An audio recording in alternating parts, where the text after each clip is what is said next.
Непонятно, два старика друг другу деньги дают.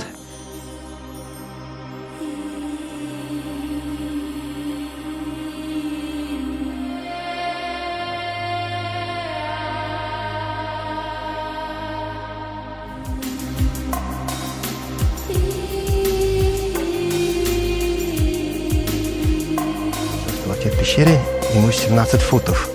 Когда его обнаружили, человек, которого обнаружил, очень испугался и назвал его тещей. Кстати, повезло, что я прям проезжаю через даунтаун, вы увидите весь Сент-Луис. Но для контраста хочу вам показать даунтаун Сент-Луиса изблизка. И это ужасно.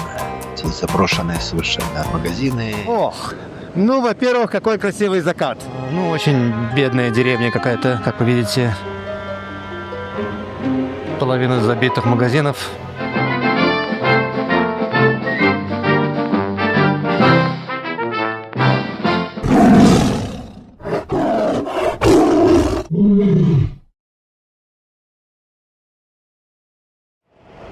Итак, друзья, сегодня наш путь начнется с посещения известных, называется Merrimack Caverns.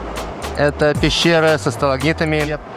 Километров уже 100 еду, и везде стоят плакаты. Заедьте, посмотрите, мы очень известные. Ну вот сейчас мы посмотрим, это маркетинг или на самом деле что-то интересное. История тут многомиллионная, так как сталагниты и сталактиты занимает долгое время сформировать.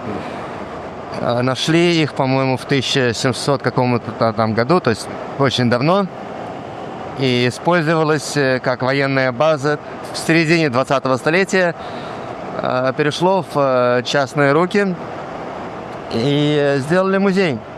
Здесь просто очень красивые места. Хочу запечатлеть немножко, показать вам. Я называю это арочные деревья, которые просто аркой закрывают верх. И получается, в солнечный день у вас тут прохлада. Очень приятное такое чувство. Слева течет река. Река называется Merrimack.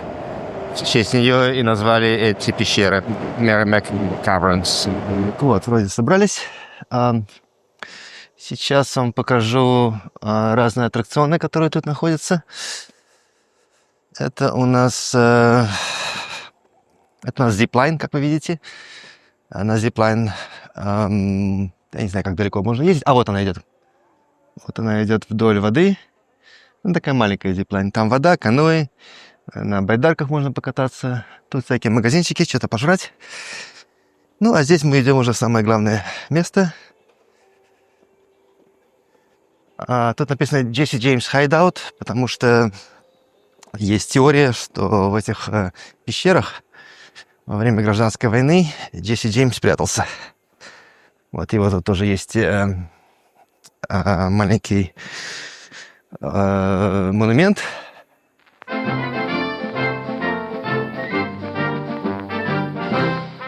Непонятно, два старика друг другу деньги дают. Пока жду тура. Тур в 11. У меня есть еще 5-10 минут. Гуляю, смотрю. Кофе взял. Вид тут красивый. На улице сегодня жарко. У нас больше 30 градусов. На мотоцикле-то хорошо, а сейчас так ходить не очень. А внутри, само собой, из-за пещер прохлада такая очень приятная. Вот так спокойно очень. Тут какой-то маленький кораблик отплывает для туристов. Там байдарочная станция дальше. Вот сверху эти зиплайнс, про которые я говорил. Ни одного человека тут нету, а вот тут есть. Hi, how are you? Вот мы вошли в сами Caves. Сейчас возьмем тикет.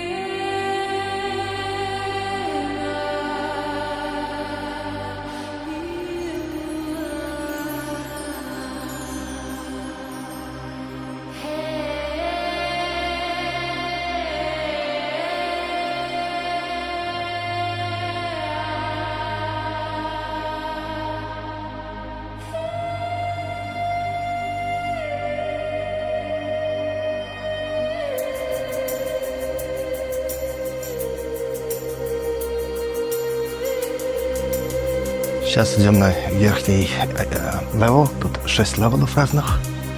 На этом уровне находится речка, которая имеет интересное отражение. Отражение камней делает иллюзию, как будто ты в огромной глубине. А речка сама где-то полметра глубины. Вот вам хочу показать этот сталагмит, который снизу растет. Это был третий самый большой в мире. Сейчас он, по-моему, самый большой в мире считается. Ему где-то 50 миллионов лет. У него своя система воды уже сверху образовывается. Мы сейчас будем обходить вокруг. Это все один большой сталагмит. Вау.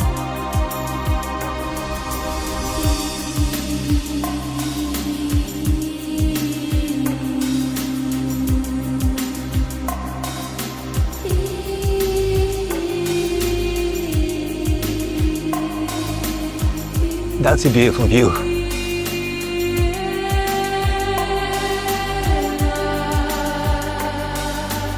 — 80 ступенек нужно подняться. Это стоит такого. Это очень красиво. Это они называют бейкон. Потому что похоже на текущий бейкон, жирненький. Комната называется виноградная, потому что все эти маленькие сталагмиты похожи на висящий виноград. Вот этот сталактит, самый большой сталактит в пещере, ему 17 футов. Когда его обнаружили, человек, которого обнаружил, очень испугался его и назвал его тещей. До сих пор он так и называется — теща, mother-in-law. Знаете, хочу сказать, что этот тур очень хорошее впечатление оставил. Вначале я думал, час тратить, куда-то идти, какие-то смотреть пещеры, Ну, думаю, пойду, ладно. И очень рад, что пошел. История идет 50-300 миллионов лет назад. То есть там такие даты, что чувствуешь себя каким-то таким маленьким. А потом какая красота. Я потом все это вам покажу на видео. Это же что-то вообще невероятное. Очень понравилось. Я думал, что это просто будет коммерческая какая-то херня очередная, которая рекламировалась на каждом шагу. Нет. И народу было очень мало, потому что я посреди недели в будни приехал. Но очень хорошие впечатления оставили.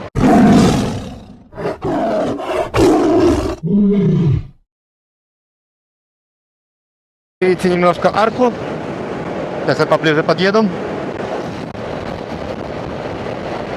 Спереди красивый очень кафедральный собор. И даже не один.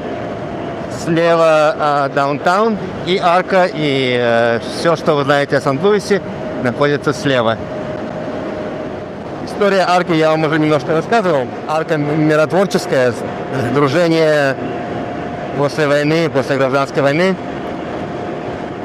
севера и юга. Union Jacks и Republicans, которые много лет воевали в гражданской войне. И по окончанию, дата, которую я вам рассказывал, на которой мы были вчера, это была одна из последних батл, которая именно и предсказала конец этой войны. И Америка была сформирована так, как она есть сегодня. Все идет как раз со времен этой войны. Тут, кстати, повезло, что я прям приезжаю через даунтаун, вы увидите весь Сан-Луис, еще и без трафика, так что наслаждаемся все, и я тоже. Вот я вам показал Сан-Луис, какой он красивый, симпатичный издалека. Но для контраста хочу вам показать даунтаун Сан-Луиса изблизка. И это ужасно. Эти заброшенные совершенно магазины, бизнесы, дома, дороги в ужасном состоянии, заброшенные машины. Обратите внимание, что все окна разбиты, забиты. Людей нету и не будет, только бомжи живут. И машин тоже, хотя это даунтаун, в любом даунтауне, как вы понимаете, количество машин должно быть там только больше. Ужасно. И вся Мизура, штат Миссури, местные называют его Мизура, вся Мизура где-то такая же. Она очень бедная. штат Миссури, я бы сказал, один из самых бедных штатов, которые есть. На бедноту вы видите. Ну, зато какая красота, когда вы едете сверху и смотрите на все это издалека. Красивая арка, красивое здание. Но внутри все гнилое, к сожалению. Ну а сейчас, выехавший из этого гетто, будем проезжать через красивейший мост, через Миссисипи. Миссисипи я очень люблю. Немножко другого вида Сент-Луиса. Все равно все индустриальное, одни порты, грязь, это все понятно. Это... Человечество умеет загадить все. Очень ветрено. Ну вот, проехали Миссисипи. Следующая остановка у нас Индианаполис. Ох, ну, во-первых, какой красивый закат. Я уже почти подъехал, осталось 15 минут. Ну, вот вокруг опять эти флюгеры. Не скучал, блядь. То есть, ладно, не хочу ругаться, но... Вечер идеальный, не хочу его портить этим урод. Городок, в котором я остановлюсь, это маленький-маленький город. Там популяция, по-моему, только я и гостиница. Ну, я вам его еще и покажу. Ну, просто очень приятно на улице. Сейчас погода идеальная. Ехал много по хайвею. Сейчас приятно просто вот насладиться закатом, кукурузным полем. Хочется просто побегать, как ребенку, через это поле. Не знаю почему. Значит, сила еще есть. Во, если побегать хочется. Вот, немножко поснимаю вам этот город. Город называется Мэрион. Ну, очень бедная деревня какая-то, как вы видите. Половина забитых магазинов.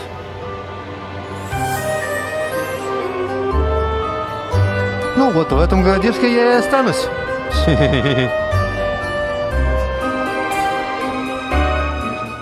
Мой вид из гостиницы. Город я вам уже показал. Мой байк. Мой номер. Мой номер 245. Ну, потом 207. Все стандартно, все нормально. Район, конечно, убожеский тут. Я таких типов не видел еще с Таганки. Познакомился с некоторыми. Прикольно. Все простенько, все есть. Спокойной ночи мне.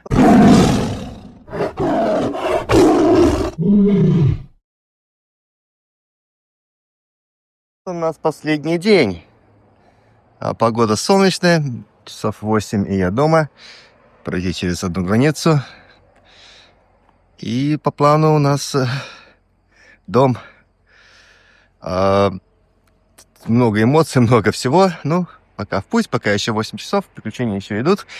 Мотоцикл собран. Я тоже в путь. Ну, господа, у нас утро, Индианаполис. По плану последний день. Ух! Хочу передать маленькие впечатления о Центральной Америке. Центральная Америка — это так называемая Mid-America или Wild Wild West, Дикий Запад. Я по нему проехал 5 дней, просто поперек Америку объехал. Проехал в очередной раз. И так что просуммировать. Сижу я в Макдональдсе, и сзади двое рабочих Construction разговаривают. Я просто услышал их разговор. Они помоложе будут немного, лет 30, наверное. Один другому говорит: у меня нету 16 зубов. Другой на него так смотрит, говорит: ах, у меня, говорит, 18, но ты помоложе будешь. Вот это очень хорошо показывает всю Центральную Америку. Она очень бедная, но добрая, криминальная, но опять же добрая. Вот только что значит криминальное, это я не говорю про организованную преступность или что-то. Просто некоторые тут ходят как будто зомби. И видно, что ребята 2-3 срока уже есть. И со многими я разговаривал. Тут не все кошерные, вот так скажем. Но попроще люди намного.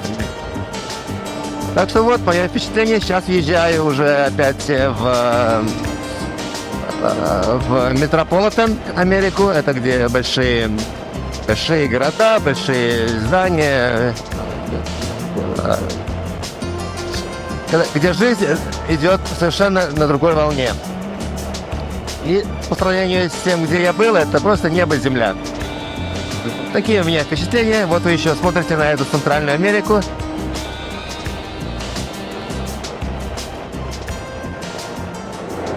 Вот немножко вам показать индустриальный Детройт, весь даунтаун. Он такой рабочий город, я его люблю, он грязный. Да, везде заводы, как вы видите, везде. Запах мазута стоит. Ну, я тут воспитался, я когда малым был, я работал здесь очень много в автомобильной сфере, инженером. Так, в те времена еще Детройт был центром автомобильного строения в мире. Сейчас, я думаю, уже Китай где-то, Шанхай или кто там знает, какие города там. Но далеко не Детройт. Ну, как говорится, все равно его любим, да? Вот уже Ambassador Bridge. Это наш мостик в Канаду через Detroit River. Между Детройтом и Уиндзором. Между двумя даунтаунами. Значит, мы на правильном пути.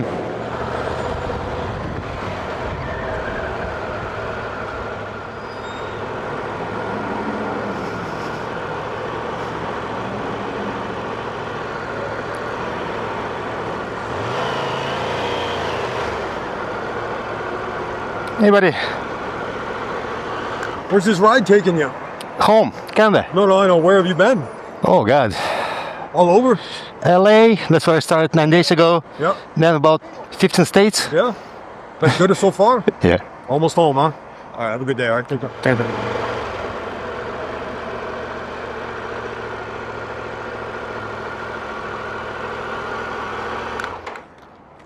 Hello, hello. All right, how are you? И вот этот Ambassador Bridge, про который я вам говорил. Красивейший вид открывается, конечно, слева. С левой стороны это Детройт, а справа, с другой стороны реки это Уиндзор. И здесь вот новый мост построили, еще не открыли. Это замена будет Ambassador Bridge. И я сейчас в Канаде. Все. Центр моста — это граница с Канадой.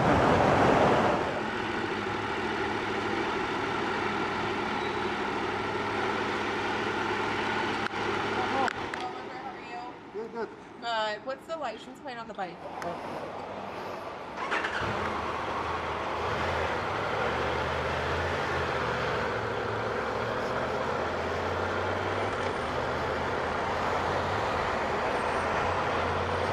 Уже почти в Торонто. Последняя остановка с бензином. Час-полтора, и я уже дома. Даже с трафиком. Где я нахожусь в Вудсток. Такой город у нас есть в Канаде, в Онтарио. Сейчас выбегаю на хайвей, и все.